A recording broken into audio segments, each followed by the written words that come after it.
time we spoke to you since the announcement that Trent will be leaving at the end of his contract. How do you now feel about his decision to go, and what reception do you hope for him this weekend? I think, like everybody who likes Liverpool and who's a fan of Liverpool, we are disappointed for him leaving, because not only a good human being is leaving the club, but a very, very, very good fullback is leaving us as well. But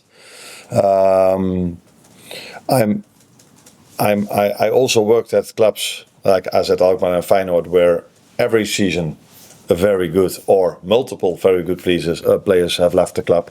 So I'm a bit more used to it, maybe, that players leaving the club, and the experience I have, and by the way, this club as well, that if a very good player is leaving, the next very good player will step up, and that's probably what's going to happen now again as well. What about the situation, though, about him possibly leaving the club ahead of his contract expiring so as he can play in the Club World Cup? Can you tell us what the club's thoughts are on that? Is that potentially likely to happen? Do you know where he's going then? We understand that the direction of travel is Real Madrid. Okay. No, he hasn't said anything about it himself. The only thing he said is that he's going to leave the club. So for me, it's impossible to comment on where he's going, and if that is a club that is going to play in the Club World Cup. You see on my smile and that we both know where he's going to, but it hasn't been said yet. So that's impossible for me to comment on. And team selection is as it's been last week. It's going to be the same thought process goes through my mind for the Sunday game. I think if Conor would have been available for Chelsea, he would have started already against Chelsea. But he wasn't, so there's a fair chance that he will start Conor, then on Sunday. How important do you feel it is to round off the season now in the right fashion? Obviously, you've got a chance now against Arsenal. In some ways, people look at it as potentially an opportunity again to lay down another marker ahead of next season, but do you feel you need that momentum to carry into next season now as well? I think we want to win every game of football, so we were disappointed losing against Chelsea. And that's nothing different for Arsenal. These two clubs have the highest possible standards of what you can ask for. Both very good teams. So yes, we both want to win, but it's a bit different than when the league would still not been finished yet, in a sense of that we wouldn't have won the league title yet. But yes, we definitely want to win the game, but I don't think that's any different to Arsenal. Arne, did you watch Arsenal in the week, and how do you assess the shape that they're in heading into the weekend? Yes, of course I've watched it. I've watched Inter against Barca as well. Sorry? That was better. It was a great game, wasn't it? It was, but a friend of mine said to me, was it that much more entertaining and that much better, or was it because every chance at Inter and Barcelona it led to a goal, and then all of a sudden it's 3-3 or 4-3 and everyone's wow. But maybe the same amount of chances were there with Arsenal playing Paris Saint-Germain, but not every chance was a goal because of both goalkeepers. And I knew already how good Donnarumma was facing him here at Anfield. So that wasn't a surprise to me.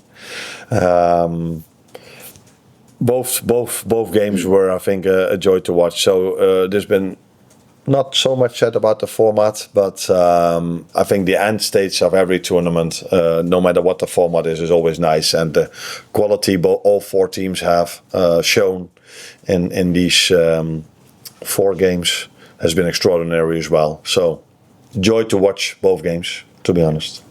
I know you've spoken about Conor Bradley a fair amount in recent weeks. I just wonder, now that there is certainty over Trent's situation, how highly do you rate Conor in terms of, I know there's a lot of potential and what he's shown so far in the Liverpool shirt has been pretty impressive, but to be a potential first choice right back for the next few years, can he do what Trent's been able to do and come through the ranks and establish himself as one of the best right backs that Liverpool have had? Yeah, let's not compare him with Trent. Now already there are also 2 different types, in my opinion. With Conor, I think we all see the potential. But last week, I walked onto the pitch together with him, and I looked around because for me it was the first time. And I was very surprised to hear from him that he had a comment about the stadium as well, and I looked at him like, "Didn't you know yet?" He said, "No, it's the first time that I'm here as well." And that was a bit of a surprise to me, because for me, he's already further in his development than being for the first time in an away game like Chelsea. Very talented player, Conor. Unfortunately, hasn't been fit throughout the whole season, and it is, to become a very good player, you have to be available every single week as well, and that's the first step he has to make for next season. But we have a lot of confidence in Conor as a very good fullback for Liverpool, and that's already what he's shown, I think, in the past 2 seasons. Thank you.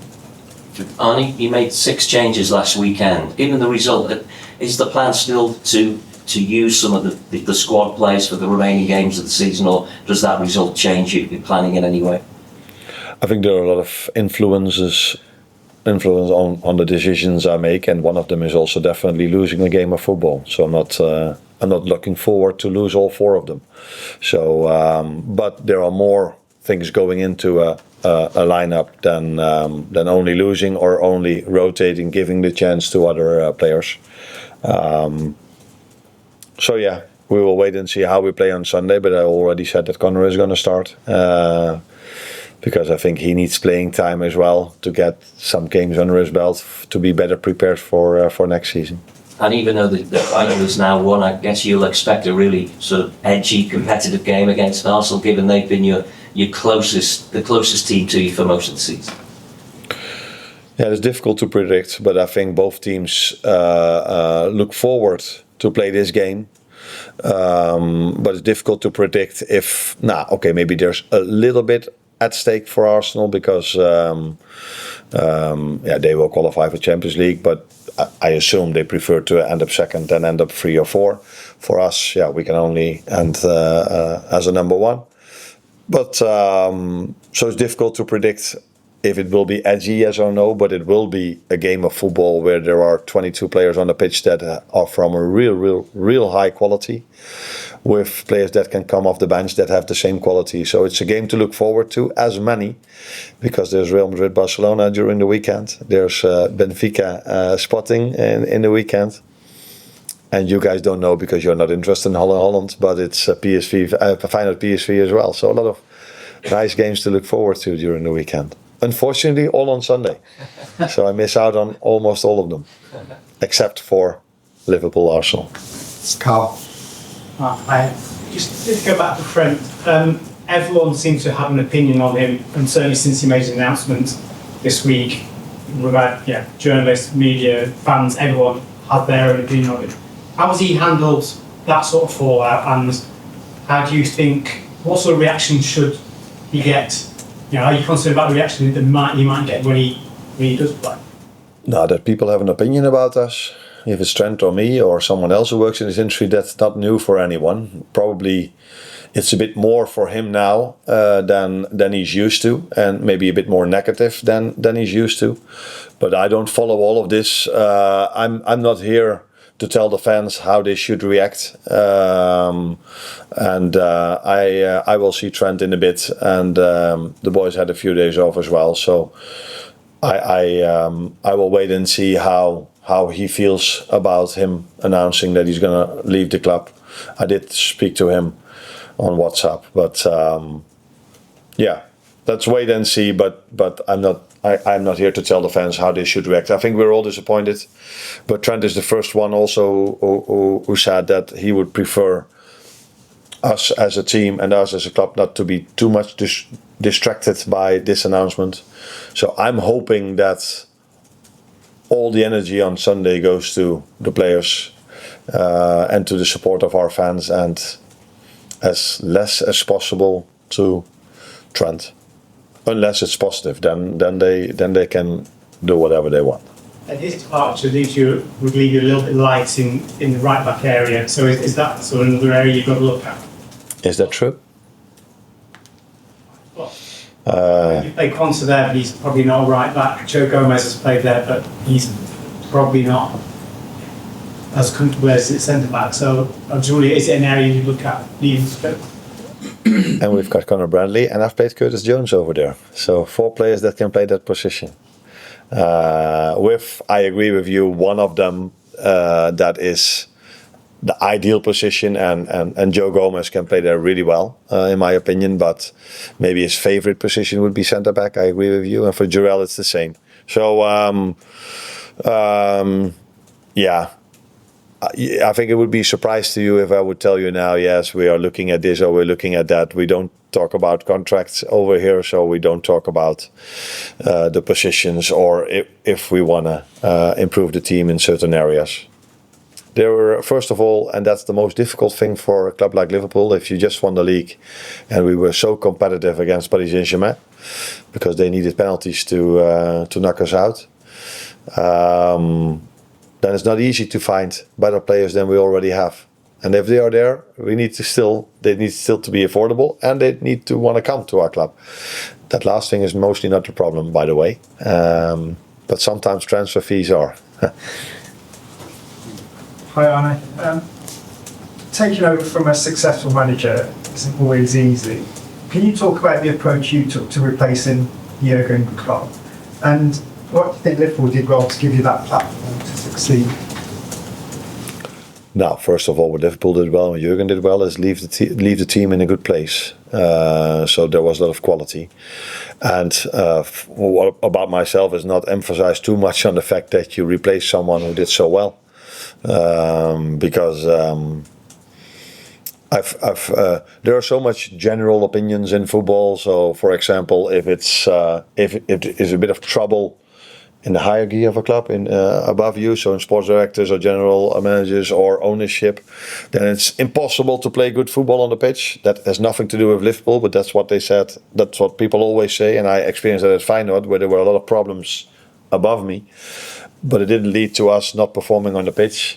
And it's the same like this. Then all of a sudden it's impossible because Arsene Wenger left and Sir Alex Ferguson left to do well afterwards. That is not something that always should happen. I don't believe in these things, let's put it that way. So if you have a good squad of players, and that's what we had, just start to work with them and try to get the best out of them. And I haven't thought that much about replacing Jurgen and that it was impossible at Arsenal or United multiple years ago.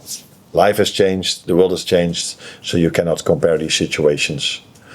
But if I wouldn't have said it anymore, a new manager would have already sitting here because I was sacked. People would have said, yeah, it's impossible to replace. But now this probably changed. If now, I don't know which manager has been at a club. If Pep is going to leave, maybe now in 1, 2 or 3 years, people will say, it is possible to do well after he's leaving. Hi Arne, I wanted to ask you a little bit more about Jarell. Sunday was only his second start of the season in the league at centre back, and there's been a lot more focus post-match on the mistake he made for the penalty as opposed to a lot of the good work he did in that game. And it's not the first time this season that the mistake he's made has overshadowed some of the good work earlier in the game. Does that really illustrate how difficult and how rare it is for a young player to come through at centre back at such a big club like Liverpool?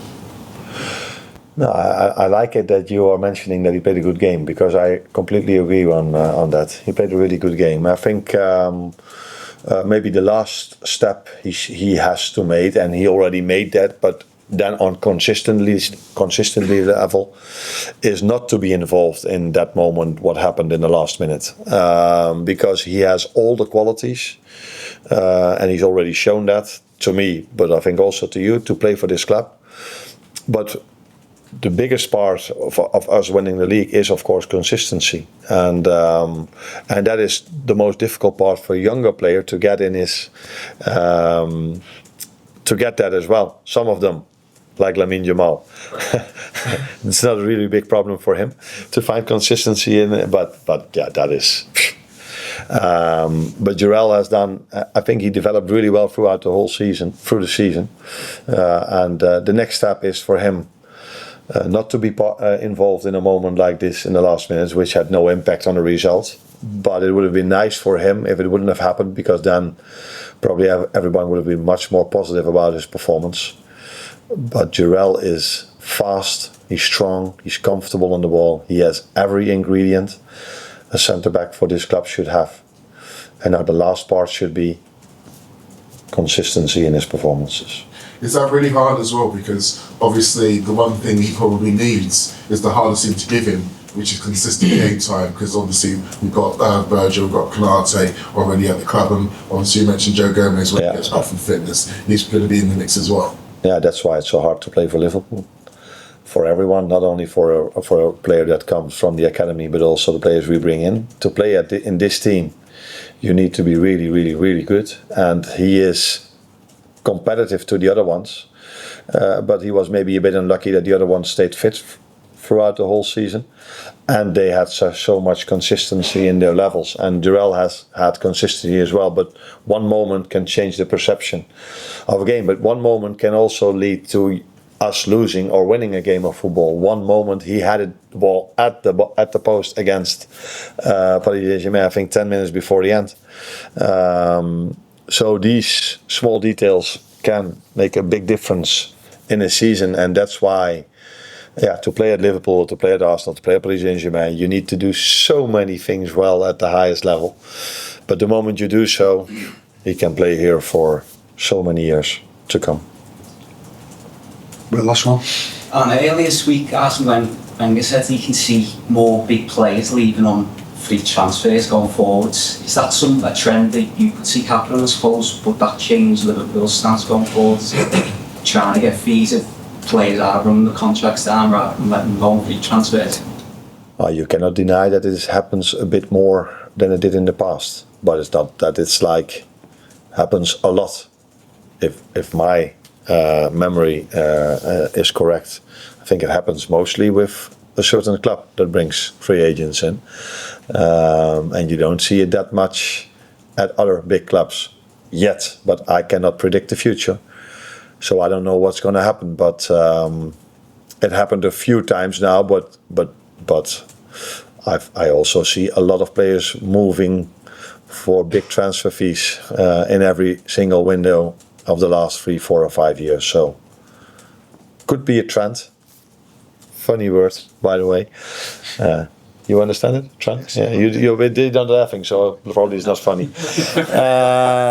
But let's wait and see if that's going to happen, yes or no. I don't know. I can't predict the future. Thank you. Break off next time. Thanks, Arne.